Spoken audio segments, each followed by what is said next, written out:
반갑습니다. 사김의교회 청소년부 친구들, 오늘 11월 11일 토요일 목사님과 함께 말씀 묵상하는 시간 갖도록 하겠습니다.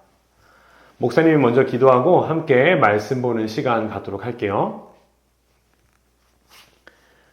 사랑이 많으신 하나님, 오늘도 말씀 앞에 우리의 시간을 내어드리며 나아가기를 소망합니다. 욥기 말씀을 통하여 우리에게 말씀하시는 하나님의 음성을 듣게 하시고 그 들은 말씀대로 오늘 하루 순종하며 나아갈 수 있도록 우리의 삶을 인도하시고 이끌어 주옵소서. 욥처럼 힘든 상황에서도 하나님을 떠나지 않게 하시고 순종하며 살아갈 수 있도록 인도해 주세요. 오늘 하루 우리를 이끄시고 인도하실 예수님 이름으로 기도합니다. 아멘. 오늘 우리가 함께 읽을 하나님의 말씀은 욥기 8장 1절에서 22절까지의 말씀입니다. 빌닷 등장이라는 제목으로 목사님이 함께 말씀을 나누도록 하겠습니다. 목사님이 말씀 읽도록 할게요. 그러자 수아 사람 빌닷이 욥에게 이렇게 말했습니다. 자네는 언제까지 이런 말을 계속할 작정인가? 자네의 말은 마치 태풍 같군. 하나님께서 잘못 판단하실 것 같은가? 전능자께서 실수라도 하실 것 같은가? 자네 자녀들이 죄를 지은 것이 분명하네. 그래서 그 죄값을 받은 걸세. 그러니 지금이라도 하나님을 찾고 전능자에게 자비를 구하게나. 만일 자네가 깨끗하고 정직하다면 그분이 자네를 도와주실 걸세. 그러면 지금은 보잘것없이 시작하겠지만 나중에는 위대하게 될 걸세. 제발 조상들의 일을 기억하고 선조들에게서 배우게나. 어제 태어난 우리가 안다면 얼마나 많이 알겠나. 땅에 사는 우리는 그림자 같은 존재가 아닌가? 선조들은 우리에게 지혜로운 이야기를 들려줄 걸세. 늪지 않은 곳에서 왕골이 어떻게 자라겠으며 골풀이 물 없이 어떻게 자랄 수 있겠는가. 이런 식물은 푸르름을 더하다가 곧장 시들어 없어지지. 하나님을 배반하는 자들의 운명이 이렇다네. 악인들의 소망도 이렇게 망해버리지. 그들이 믿는 것은 정말 허무해서 마치 거미줄을 의지하는 것과 같아.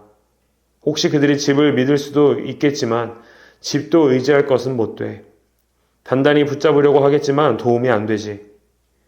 아기는 마치 식물 같아. 식물이 태양을 받아 싱싱하게 피어올라 동산에 무성한 가지를 내고 그 뿌리들이 돌 뿌리를 휘감고 돌아서 살아남는다 해도 그곳에서 뿌리가 뽑히게 되면 동산도 그 식물을 본 적이 없어 라며 모른다고 한다네.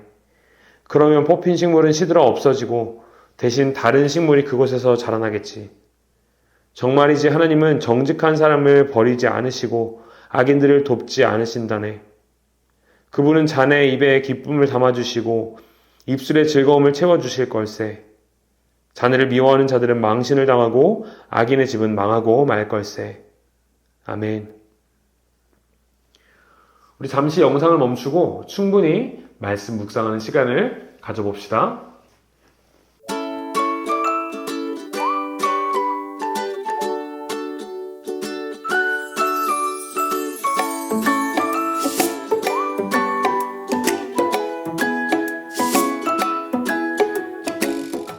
욥의 세 친구 중에 이번에는 두 번째 친구가 다가옵니다.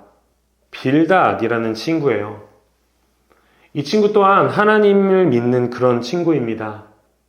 그런데 이 친구 또한 앞서 욥에게 다가왔던 엘리바스가 했던 것처럼 욥의 상황들을 보면서 욥에게 죄가 있고 잘못이 있다고 이야기하고 있어요.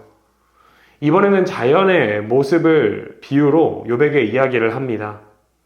물론 이 빌닷의 이야기도 마찬가지로 하나님께 대하여 고백하는 말들 중에 잘못된 말은 없어요. 하지만 그럼에도 하나님의 마음이 무엇인지 우리가 함께 살펴봐야 되는 것이 분명합니다. 빌닷은 이런 이야기를 합니다. 하나님을 찾고 너의 어려움에 대해서 도움을 구해봐. 너가 하나님 앞에 죄 없이 깨끗하고 정직하다면 너를 하나님께서 반드시 도와주실 거야. 하나님 도움 없이 살아가면 마치 잠깐은 건강하게 살아가는 것 같지만 금방 시들어버릴 식물과도 같은 모습이 너에게 있을 거야 라고 이야기하는 거죠. 이 모든 말들 중에 틀린 말은 하나도 없습니다.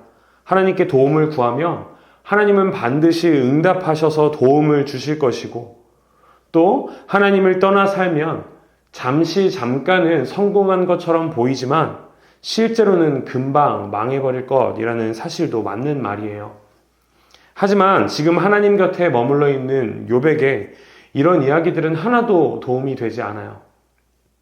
심지어 빌닷은 욥에게 선 넘는 말을 하죠. 4절을 보면 욥의 자녀들이 죽음을 맞이했는데 그 죽음을 보며 걔네들이 죄를 지어서 그 죽음에 대한 대가를 받은 거야 라고 아버지인 욥에게 이야기를 합니다. 과연 하나님께서 기뻐하시는 모습이 이런 빌닷의 모습이었을까요? 사랑하는 사김의 교회 청소년부 친구들, 우리가 계속해서 반복되는 이 욥과 친구들의 이야기를 통해 알겠어요. 이제 다른 사람들을 내 기준으로 평가하지 않고 그 사람을 이해해 보도록 노력할게요 라고 지루한 말투로 이야기할지도 몰라요. 하지만 이렇게 이 이야기가 반복되는 모습은 오늘날을 살아가고 있는 우리의 모습을 아주 잘 보여주는 모습일지도 몰라요. 늘 내 기준이 하나님의 기준이 된다고 생각을 하고 내 생각으로 다른 사람들을 판단하고 평가하며 또 그 사람의 잘못들을 지적하는 모습이 우리에게 나타나고 있는 거죠. 혹시 오늘 우리의 모습에는 내가 정한 기준으로 다른 친구들을 정죄하고 비판하는 모습이 있지는 않나요? 혹시 나와 친구가 사이가 가깝다는 이유로 그 친구에게 그릇된 모습으로 비난을 하며 폭력을 행하고 있지는 않나요? 오늘 빌닷이 한 이야기들은 앞에서도 이야기했던 것처럼 단 하나도 틀린 말이 없어요. 하지만 그 기준은 나 스스로에게만 되어 봐요. 그 기준으로 내 모습을 비춰보고 내가 하나님 앞에서 잘못된 모습으로 서 있지는 않은지 돌아보고 하나님 앞에 돌아설 수 있도록 점검해봐요. 다른 사람들을 위해서는 그 사람의 아픔에 공감해주고 그 사람의 어려움을 위해 함께 기도하며 힘이 되어주는 우리 친구들이 되면 좋겠어요. 이미 충분히 고난과 어려움을 겪고 있는 사람에게 더 큰 고난과 어려움을 주는 것이 아니라 그들의 마음에 위로가 되고 그들의 짐과 수고를 함께 지어줄 수 있는 우리 친구들 되기를 소망합니다. 간절히 바라기는 오늘 하루 주변의 친구들의 마음을 살피고 챙겨줄 수 있는 넉넉한 마음이 있는 우리 친구들 되기를 간절히 소망합니다. 그래서 우리 주변의 친구들이 나와 이야기하고 교제할 때 더 낙심에 빠지고 괴로움에 빠지는 것이 아니라 오히려 우리의 말들로 위로를 얻고 하나님 앞에 회복될 수 있는 그런 사람이 우리가 되기를 간절히 소망합니다. 목사님이 기도하며 마무리할게요. 오늘도 나와 함께 하시는 하나님, 내 마음이 하나님께서 기뻐하시는 마음으로 가득 차 있기를 소망합니다. 내가 세운 기준으로 우리 주변의 친구들에게 어렵고 힘든 마음을 주는 것이 아니라 하나님께서 기뻐하시는 그 마음으로 우리 주변의 친구들에게 사랑을 실천할 수 있게 해주세요. 다른 사람을 정죄하는 것이 아니라 다른 사람에게 힘이 될 수 있는 오늘 하루 되도록 인도해 주세요. 우리를 용서하시고 사랑하시는 예수님 이름으로 기도합니다. 아멘. 오늘 하루도 즐거운 하루 됩시다. 안녕.